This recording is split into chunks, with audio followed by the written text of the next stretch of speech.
Hello, good morning students. हम आज कक्षा 10 पार्ट नंबर 10 का जो है पार्ट थर्ड तीसरा पार्ट हम बनाने जा रहे हैं। जो टॉपिक हमारा बच गया था वो टॉपिक है हमारा विद्युत धारा का चुंबकीय प्रभाव। इसको हम समझते हैं। विद्युत धारा के चुंबकीय प्रभाव को किस प्रकार हम इसको एक्सप्लेन कर सकते हैं। इसमें हम 3 परिपथ बनाएंगे, जिसमें कि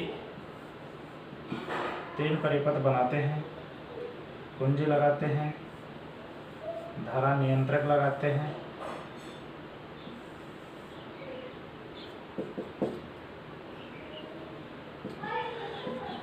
और ये जो PQ है वो प्रतिरोध है।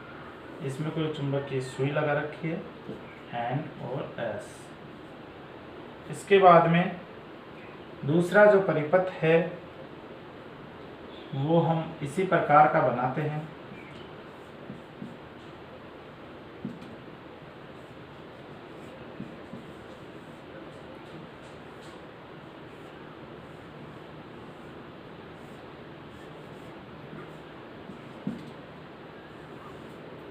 इसमें भी एक सुई लगाते हैं, चुंबकीय सुई।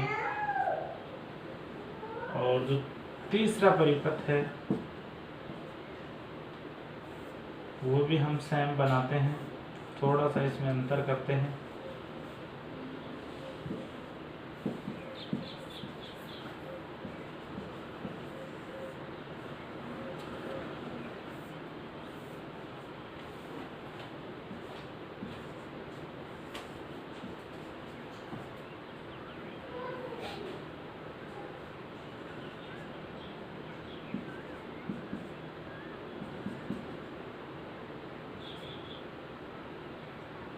अब इसमें हमने 3 परिपथ बनाए हैं। सबसे पहले तो हम ये पता करें 1820 में ओरेस्टेड नामक वैज्ञानिक ने जो चुंबकीय प्रभाव है उसकी व्याख्या की है।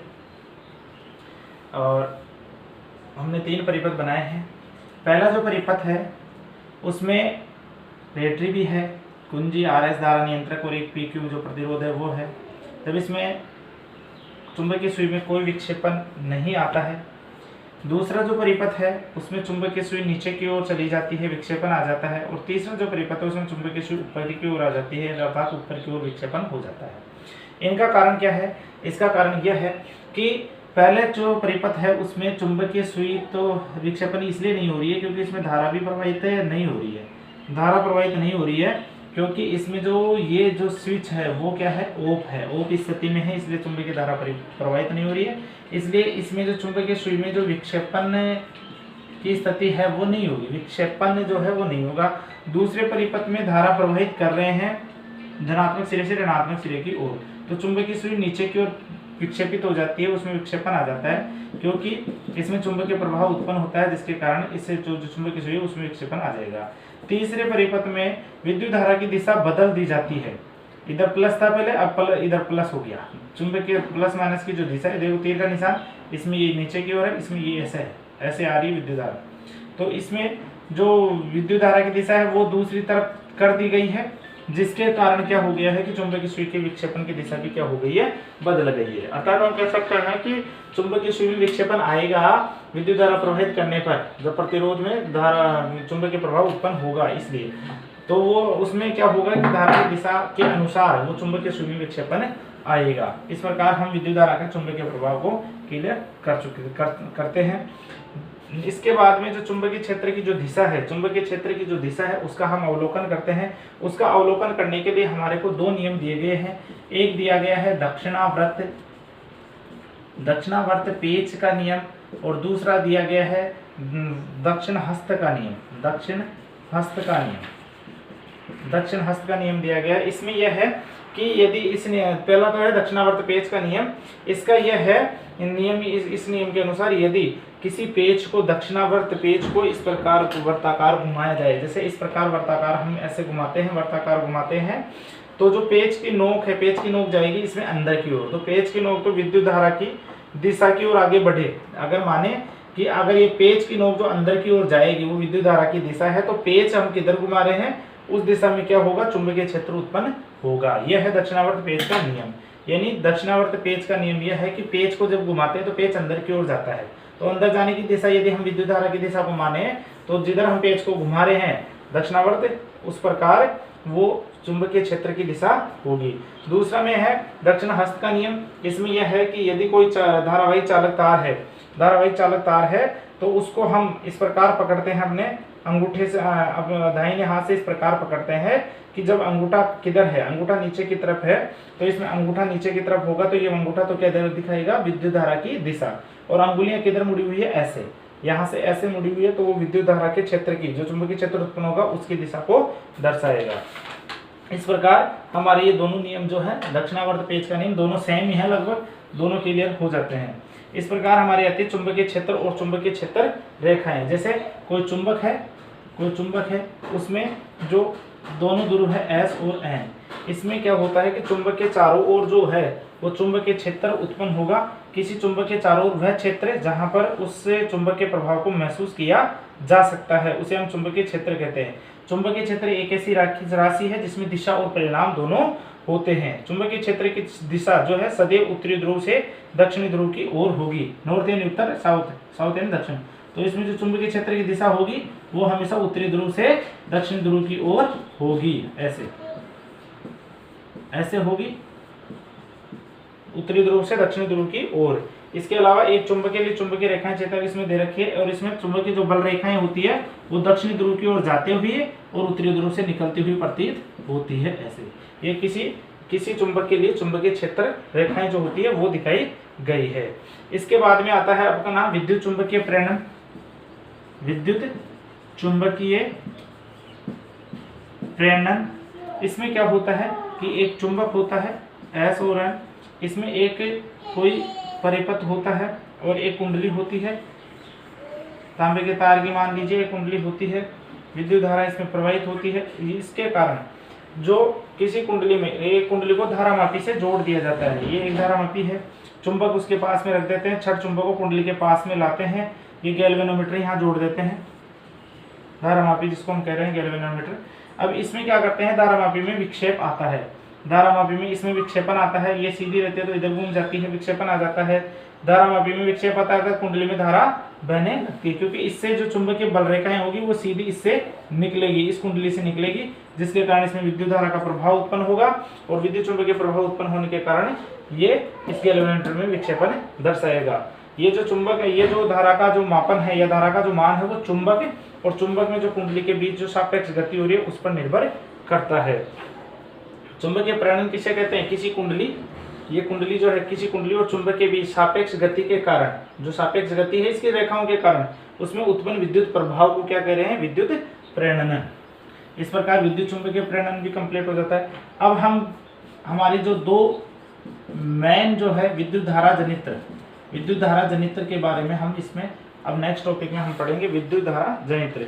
एक आता है चुंबकीय फ्लक्स। पहले तो चुंबकीय फ्लक्स में क्या होता है, किसी चुंबकीय क्षेत्र में, जैसे कोई चुंबकीय क्षेत्र है NS, कोई चुंबक है, उस चुंबकीय उसके आसपास यदि किसी पृष्ठ से गुजरने वाली कोई चुंबकीय बल रेखाएं होती है तो उस संख्या को, उस पृष्ठ से जो चुंबकीय प्रभाव उत्पन्न होता है उसको हम चुंबकीय फ्लक्स कहते हैं। अर्थात इसमें जो रेखाएं उत्पन्न होगी उन रेखाओं के संख्या का उस पृष्ठ के, इस पृष्ठ के सापेक्ष जो चुंबकीय बल उत्पन्न होगा उसको हम चुंबकीय फ्लक्स कहते हैं। अब विद्युत धारा जनित्र आता है। यह एक ऐसी युक्ति होती है विद्युत धारा जनित्र जिसे चुंबकीय क्षेत्र में रखी कुंडली को यांत्रिक ऊर्जा देकर के घुमाया जाता है, घूर्णन करवाया जाता है और उससे विद्युत ऊर्जा प्राप्त की जाती है। विद्युत जो ये है विद्युत धारा जनित्र, वो विद्युत चुंबकीय प्रेरण के सिद्धांत पर कार्य करता है। ये दो प्रकार का होता है, एक होता है प्रत्यावर्ती धारा जनित्र, एक होता है दिष्ट धारा जनित्र। प्रत्यावर्ती धारा जनित्र, एक होता है दिष्ट धारा जनित्र, इसको हम AC जनरेटर कहते हैं, और दिष्ट धारा जनित्र को DC जनरेटर कहते हैं। ये अपने घरों में जो उपकरण होते हैं, बल्ब, पंखा, इस्त्री, टोस्टर या फ्रिज, इनमें सब में ये काम में आता है। या शादी विवाह में जो मैरिज हो रही है, मैरिज गार्डन में जो जनरेटर होता है लाइट डेकोरेशन को चलाने के लिए, वो भी प्रत्यावर्ती धारा जनित्र से चलने वाला एक उपकरण होता है। इसमें वास्तव में ये प्रत्यावर्ती धारा जनित्र एक ऐसी युक्ति है जो यांत्रिक ऊर्जा को यांत्रिक ऊर्जा को प्रत्यावर्ती विद्युत ऊर्जा में बदलता है। विद्युत ऊर्जा, अब इसके हम बनावट देखते हैं। सबसे पहले बनावट के लिए क्या होते हैं कि दो चुंबक होते हैं,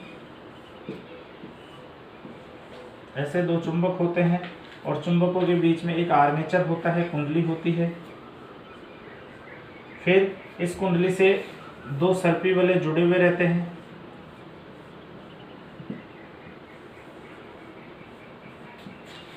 दो सर्पी वाले जुड़े हुए रहते हैं। इसके बाद में इन सर्पी वालों से दो कार्बन के ब्रुश लगे हुए रहते हैं और कार्बन ब्रुशों का जो है वो बाहरी परिपथ से इसका संपर्क करवा दिया जाता है।